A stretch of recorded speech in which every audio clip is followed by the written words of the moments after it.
Democrats won back the House of Representatives with a pretty impressive blue wave in 2018.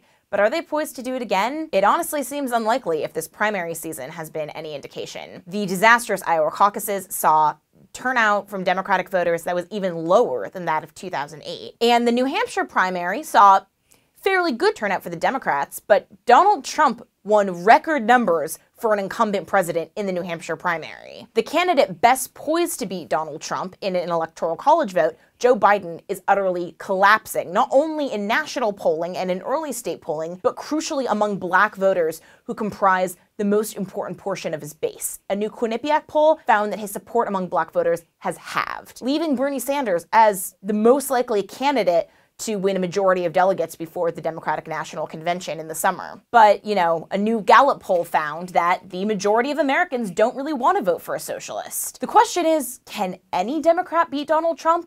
President Trump dominates the news, and the media doesn't like him much, and no, his approval ratings haven't necessarily been as high as his predecessors. But Gallup also found President Trump has reached his highest approval rating ever, and that's just after being acquitted in the Senate's impeachment trial. But the thing is, it's not even really about Trump. In any election, it's difficult to beat an incumbent president, much less one like Trump who's presiding over a booming economy and no new international conflicts.